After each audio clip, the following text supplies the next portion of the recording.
আসসালামু আলাইকুম, আশা করি সবাই ভালো আছেন। আপনাদের দয়ায় আমিও ভালো আছি। আপনাদের সাথে আজকে একটা কেক রেসিপি শেয়ার করব, জাফরান কেক। ফার্স্ট আমি 2 কিলো কেক ফ্লোর নিয়েছি। আপনারা চাইলে যে কোনো কেক ফ্লোর ইউজ করতে পারেন, কোনো সমস্যা নেই। আমি একটু ভালো মানের কেক ফ্লোর ইউজ করি, যেহেতু প্যাকেট। তো আমি 2 কিলো কেক ফ্লোর একটা ব্লেন্ডিং মেশিনে ঢেলে নেব। ফার্স্টে 2 কিলোর সাথে আমি 1 লিটার পানি ইউজ করব। 2 কিলোর সাথে 1 লিটার পানি, 1 কিলোর সাথে আপনারা হাফ লিটার পানি ইউজ করবেন।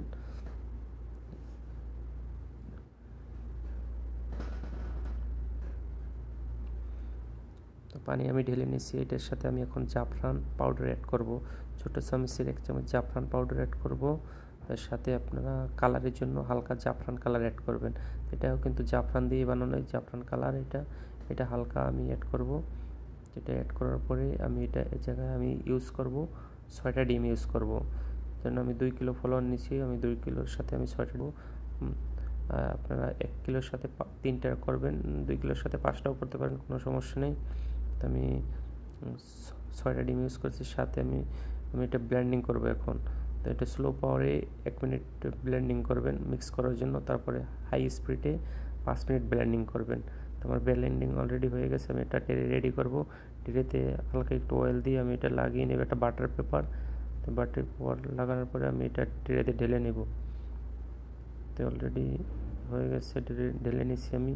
তো এটা আমি ওভেনে আমি এখন এটা পাকাবো। আমি 1 ঘন্টা 20 মিনিট পাকাবো। এটার বড় ওভেন যেহেতু টেম্পারেচার বেশি, এই জন্য আমি 140 টেম্পারেচার লাগাবো এটা।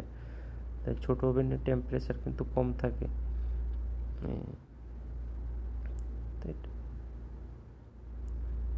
তো আমার রেডি হয়ে গেছে, অলরেডি হয়ে গেছে। এটা আমি ঠান্ডা করবো, 1 ঘন্টা ঠান্ডা। আমি এইটা অন্য ট্রেতে ঢেলে নিব। তো এটা ঢালার পরে এটা আমি সাইড থেকে কাটিং করব। তো আমার ফার্স্ট সাইড অলরেডি হয়ে গেছে। আমি এখন উপরের লেয়ারটাও ভালোভাবে কাটবো, নিচের লেয়ারটা। তো এটা কাটার সময় বি কেয়ারফুল থাকতে হবে, যেন আপ ডাউন হয় না, তাহলে কিন্তু সমস্যা হবে, পিস হবে না। তো এটা ভালোভাবে কাটতে হবে। আমার কিন্তু উপরের লেয়ারটা হয়ে গেছে। এখন আমি এটা সাইডে একটু ওভারটা আমি ভালো করে কাটবো। তারপরে হয়ে গেছে। আমি একটা সস বানাবো উপরে ঢালার জন্য। আমি জাফরান সস নিব 1 চামচ। এটার সাথে আমি দুধ নিব, একটু দুধ দিয়ে ভালোভাবে এটা মিক্স করব। দুধ দিয়ে ভালো মিক্স করার পরে এভাবে হবে। তারপরে এটা আমি ওই কেকের উপরে ঢেলে দিব। ঢেলে দেওয়ার পরে একটা চামচ দিয়ে এটা ভালোভাবে চারো সাইডে অ্যাড করে দিব। অ্যাড করার পরে আমি এখন এটা পিস করব। তো এটা পিস করার সময় একটু সতর্ক থাকবেন, যেন আপ ডাউন হয় না। আপ ডাউন হলে কিন্তু সমস্যা। আমি 15 পিস করব। তো আমি যেহেতু 2 কিলো কেক ফ্লোর ইউজ করছি, এই জন্য আমি 15 পিস করব। এটা আমার বিক্রি করতে হবে। আপনার চাইলে 12 পিস করতে পারেন, 9 পিস করতে পারেন, একটু বড় হবে সাইজ। তো আমি যেহেতু বিক্রি করব, 15 পিসই করতে হবে আমার। 15 পিস করেছি। এক সাইড অলরেডি আমার হয়ে গেছে কাটিং। আমি দ্বিতীয় সাইড কাটিং করতেছি। তো এই সাইড থেকে 5 নিচ্ছি, এই সাইড থেকে 3। তাই 15 পিস আমার অলরেডি হয়ে গেছে। সাইডে একটু ওভারটা আমি একটু ভালো করে কেটে নিব। আমার কিন্তু অলরেডি হয়ে গেছে। পিস এভাবে হবে। এটা কাটার টাইমে একটু সতর্ক থাকবেন, বি কেয়ারফুলভাবে কাটবেন।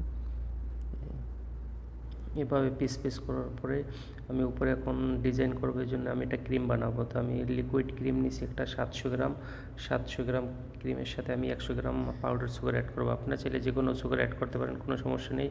যেহেতু আমি ক্রিম হোয়াইট করবো, হোয়াইট সুগার অ্যাড করছি।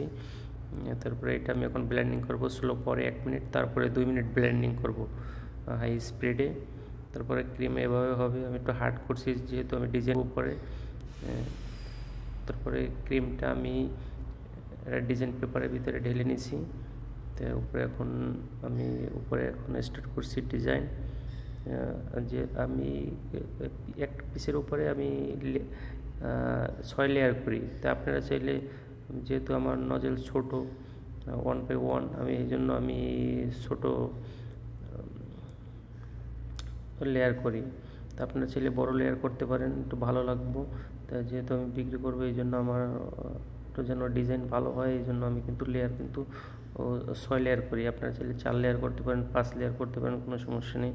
তো আমি এটা শেষ হওয়ার পরে আমি বক্সে রাখবো, বক্সের ভিতরে। এটা দেখেন প্লাস্টিক বক্স, তা আমি যেহেতু ফ্রেজার করব, ফ্রেজার কিন্তু প্লাস্টিক বক্সে রাখলে কিন্তু ভালো হয় কেক সবসময় আপনারা চেষ্টা করুন প্লাস্টিক বক্সে রাখার। তাই প্লাস্টিক বক্সে থাকলে কিন্তু কেকটা কিন্তু ভালো থাকে। ফ্রেজারে যখন ফ্রেজার করার চেষ্টা করবেন, এটা ভালো থাকে। তো অলরেডি হয়ে গেছে, এটা আমি লাস্ট পিস, এটা আপনাদের দেখানোর জন্য কিন্তু আমি এটা আলাদাভাবে রেখে দেবো। তো এটা কীভাবে সম্পূর্ণ প্রসেসিং আপনাদের সাথে শেয়ার করবো আজকে, ফার্স্ট থেকে লাস্ট পর্যন্ত। তো এটা সস আছে, এটা আবার কিন্তু সস বানাইতে হবে, যেটা তো এভাবে খায় না, এটা সস দিয়ে খায়। তাই আমি সসটাও শেয়ার করবো আপনাদের সাথে, এই জন্য এটা আমি আলাদা বানিয়ে অন্য জায়গায় সাইডে রেখে দেবো। তো এভাবে হয়েছে, আশা করি সবাই ভালো লাগবে। তাই আমার চ্যানেলের সাথেই থাকবেন, নিত্য নতুন ভিডিও পাওয়ার জন্য আমার চ্যানেলের সাথেই থাকবেন আশা করি। তারপরে আমি এখন একটা সস বানাবো। তাই সসের জন্য ফার্স্ট আমি একটা কনডেন্স মিল্ক নিব। তো কনডেন্স মিল্ক জাফরান সস এটা আমি ভালোভাবে মিক্স করব। কনডেন্স মিল্ক জাফরান সস মিক্স করার পরে আমি 1 লিটার দুধ ইউজ করব। তো এটা ফ্রেশ দুধ।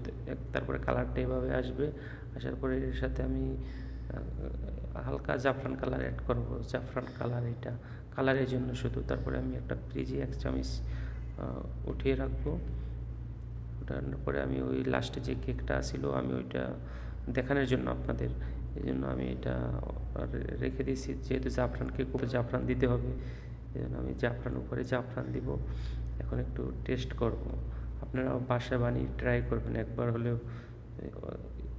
ভেরি এক্সপেন্সিভ কেক, কিন্তু অনেক টেস্ট একটা কেক। আশা করি সবাই নতুন নতুন ভিডিও পাওয়ার জন্য আমার চ্যানেলের সাথেই থাকবেন। সবাই সুস্থ থাকবেন, ভালো থাকবেন। ধন্যবাদ সবাইকে। নেক্সট ভিডিও পাওয়ার জন্য আমার চ্যানেলের সাথেই থাকবেন।